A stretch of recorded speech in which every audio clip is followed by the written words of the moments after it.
मुक्ति मार्ग। सिपाही को अपनी लाल पगड़ी पर, सुंदरी को अपने गहनों पर और वैद्य को अपने सामने बैठे हुए रोगियों पर जो घमंड होता है, वही किसान को अपने खेतों को लहराते हुए देखकर होता है। झींगुर अपने ऊख के खेतों को देखता तो उस पर नशा सा छा जाता। 3 बीघे ऊख थी, इसके 600 रुपये तो अनायास ही मिल जाएंगे। और जो कहीं भगवान ने दाढ़ी तेज कर दी तो फिर क्या पूछना। दोनों बैल बूढ़े हो गए। अब की नई गोई बटेसर के मेले से ले आएगा। कहीं 2 बीघे खेत और मिल गए तो लिखा लेगा। रुपए की क्या चिंता। बनिए अभी से उसकी खुशामद करने लगे थे। ऐसा कोई न था जिससे उसने गांव में लड़ाई न की हो।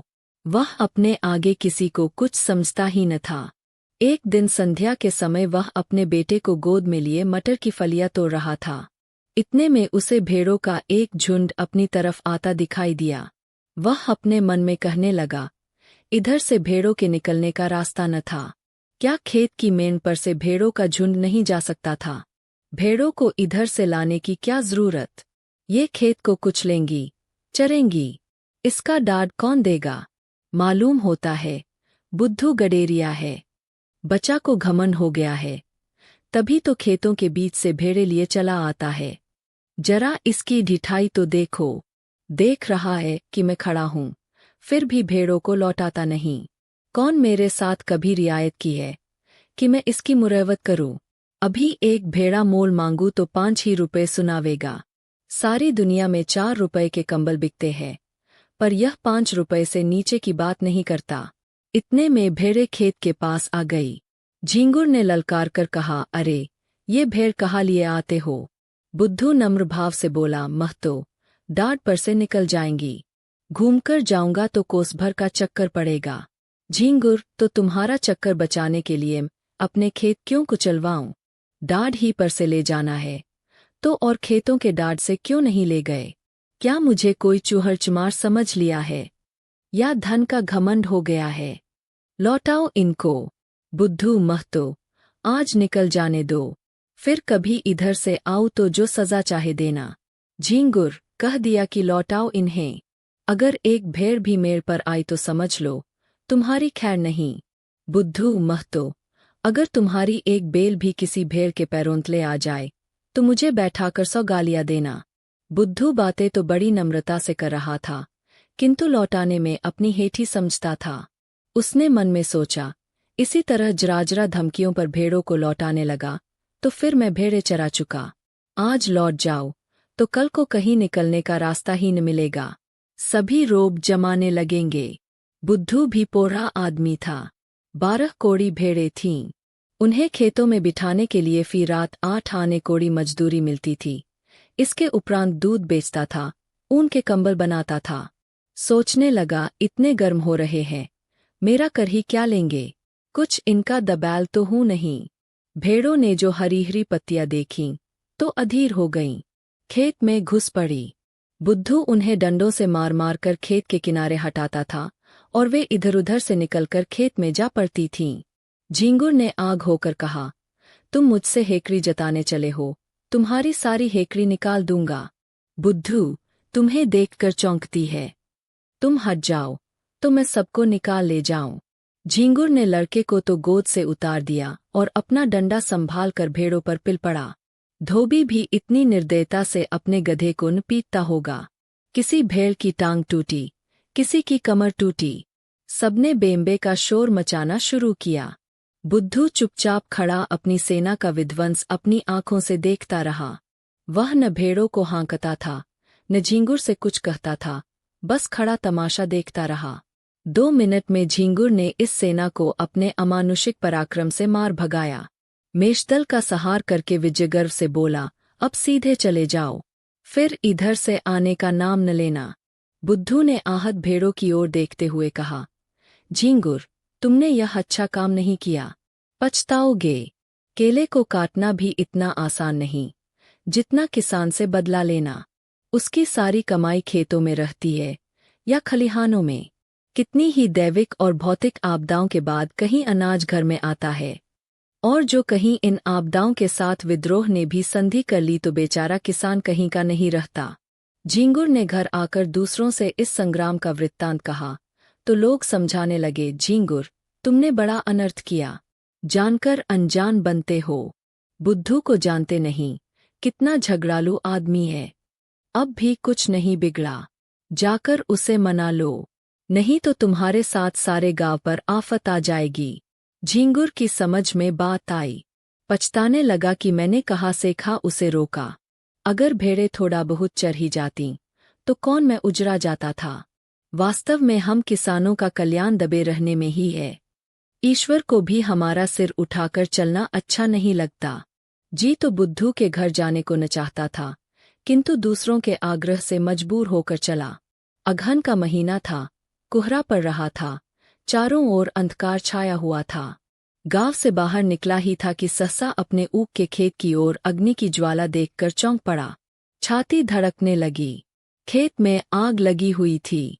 बेतहाशा दौड़ा, मनाता जाता था कि मेरे खेत में न हो, पर ज्यों-ज्यों समीप पहुंचता था, यह आशा में भ्रम शांत होता जाता था।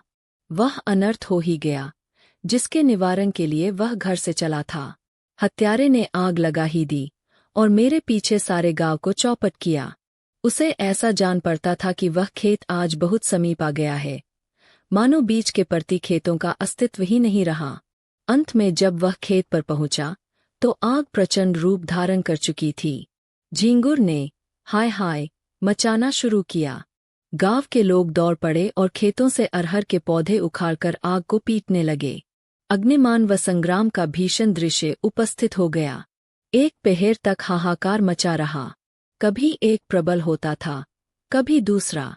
अग्निपक्ष के योद्धा मरमरकर जी उठते थे और द्विगुण शक्ति से रणोन्मत्त होकर शस्त्र प्रहार करने लगते थे। मानव पक्ष में जिस योद्धा की कीर्ति सबसे उज्ज्वल थी, वह बुद्धू था। बुद्धू कमर तक धोती चढ़ाए, प्राण हथेली पर लिए, अग्निराशि में कूद पड़ता था और शत्रुओं को परास्त करके बाल बाल बचकर निकल आता था। अंत में मानवदल की विजय हुई, किंतु ऐसी विजय जिस पर हार भी हंसती।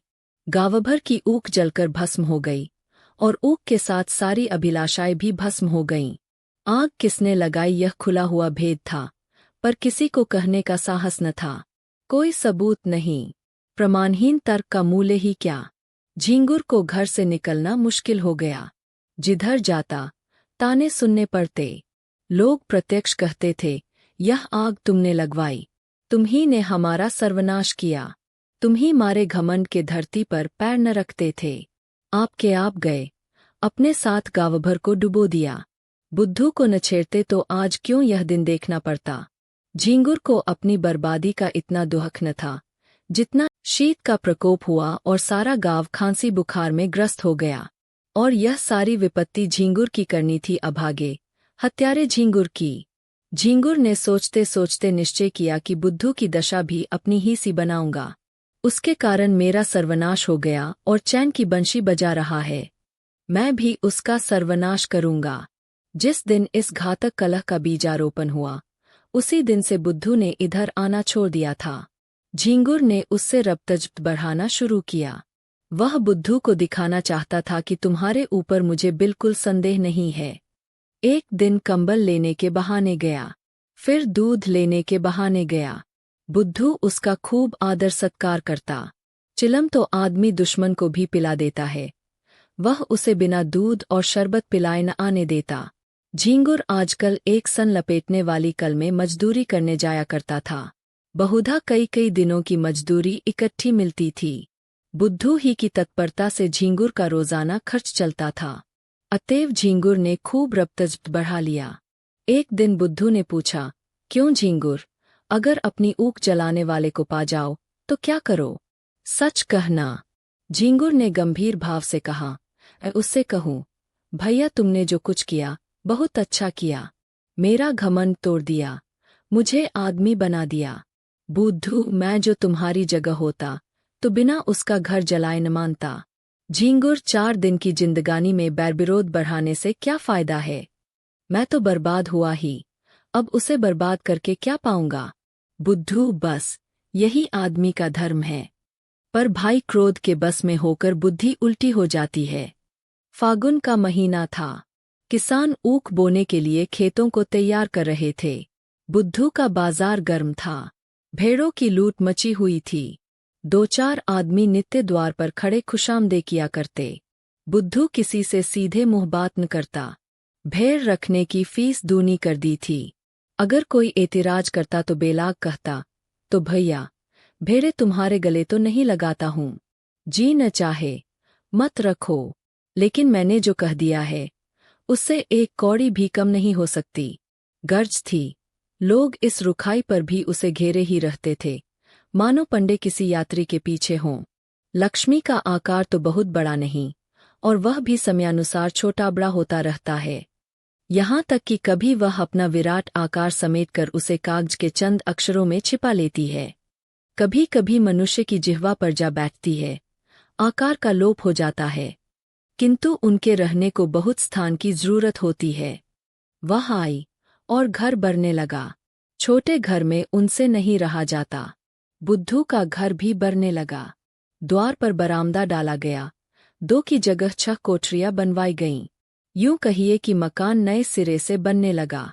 किसी किसान से लकड़ी मांगी, किसी से खपरों का आवा लगाने के लिए उपले, किसी से बांस और किसी से सरकंडे। दीवार की उठवाई देनी पड़ी, वह भी नकद नहीं, भेड़ों के बच्चों के रूप में। लक्ष्मी का यह प्रताप है। सारा काम बेगार में हो गया। मुफ्त में अच्छा खासा घर तैयार हो गया। गृह प्रवेश के उत्सव की तैयारियां होने लगीं। इधर झींगुर दिन भर मजदूरी करता, तो कहीं आधा पेट अन्न मिलता। बुद्धू के घर कंचन बरस रहा था। झींगुर जलता था, तो क्या बुरा करता था। यह अन्याय किससे सहा जाएगा। एक दिन वह टहलता हुआ चमारों के टोले की तरफ चला गया। हरिहर को पुकारा। हरिहर ने आकर राम राम की और चिलम भरी। दोनों पीने लगे। यह चमारों का मुखिया बड़ा दुष्ट आदमी था। सब किसान इससे थर-थर कांपते थे। झींगुर ने चिलम पीते पीते कहा, आजकल फागवाग नहीं होता क्या? सुनाई नहीं देता। हरिहर फाग क्या हो, पेट के धंधे से छुट्टी ही नहीं मिलती। कहो, तुम्हारी आजकल कैसी निभती है? झींगुर, क्या निभती है? नकटा जिया बुरे हवाल। दिन भर कल में मजदूरी करते हैं, तो चूल्हा जलता है। चांदी तो आजकल बुद्धू की है, रखने को ठौर नहीं मिलता।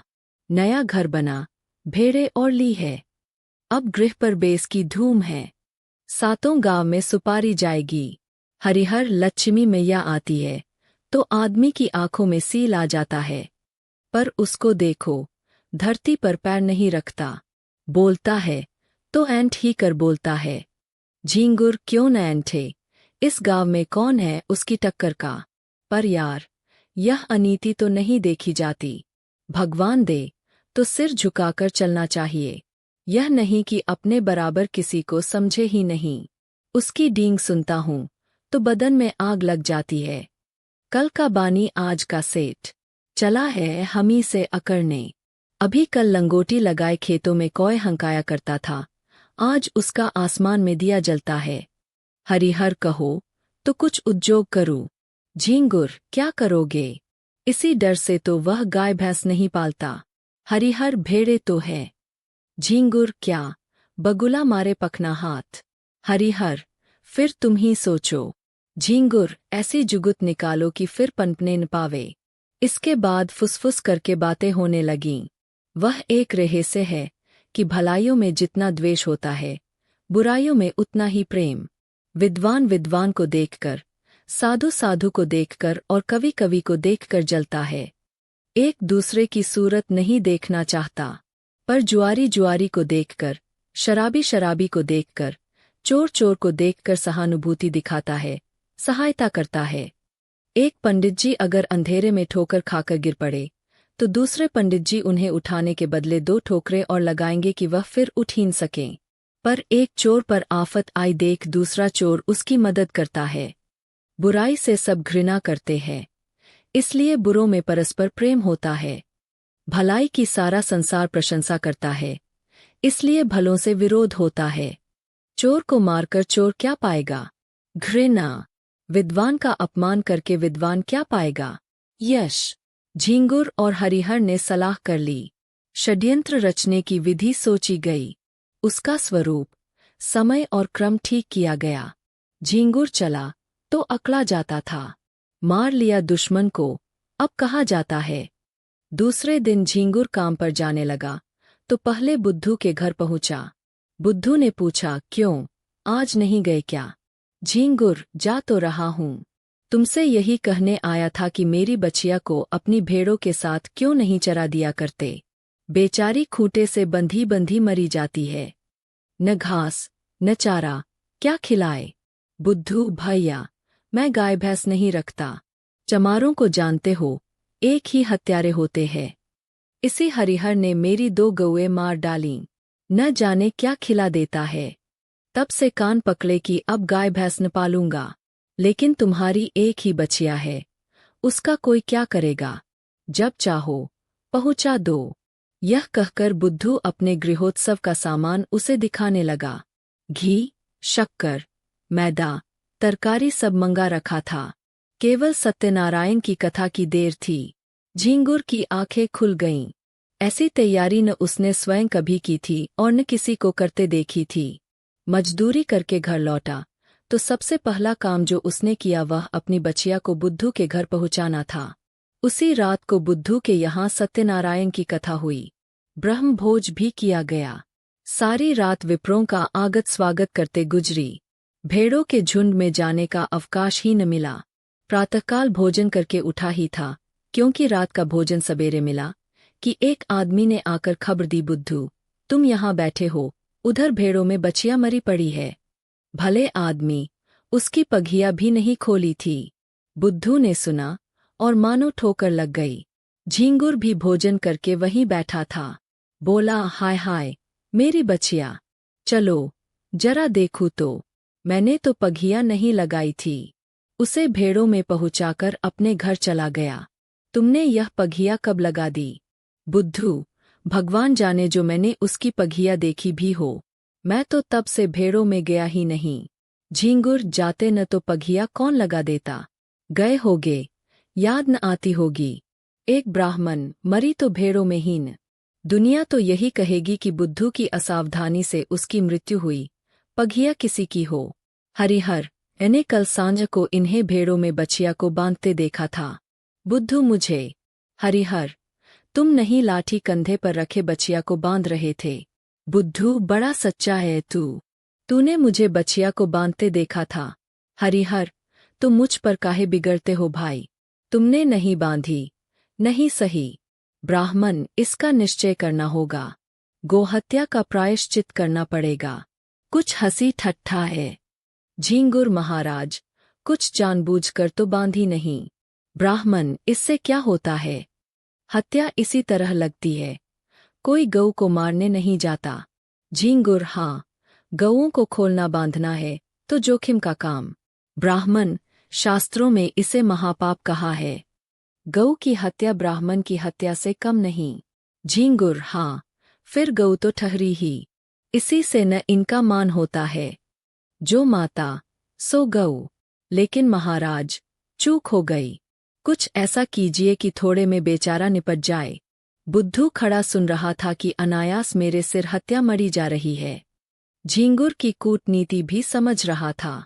मैं लाख कहूँ, मैंने बचिया नहीं बांधी, मानेगा कौन? लोग यही कहेंगे कि प्रायश्चित से बचने के लिए ऐसा कह रहा है। ब्राह्मण देवता का भी उसका प्रायश्चित कराने में कल्याण होता था। भला ऐसे अवसर पर कब चूकने वाले थे? फल यह हुआ कि बुद्धू को हत्या लग गई। ब्राह्मण भी उससे जले हुए थे। कसर निकालने की घात मिली। 3 मास का भिक्षा दंड दिया। फिर 7 तीर्थस्थानों की यात्रा, उस पर 500 विप्रों का भोजन और 5 गऊओं का दान। बुद्धू ने सुना तो बधिया बैठ गई। रोने लगा तो दंड घटाकर 2 मास कर दिया। इसके सिवा कोई रियायत नहीं हो सकी। न कहीं अपील, न कहीं फरियाद। बेचारे को यह दंड स्वीकार करना पड़ा। बुद्धू ने भेड़े ईश्वर को सौंपी। लड़के छोटे थे। स्त्री अकेली क्या क्या करती।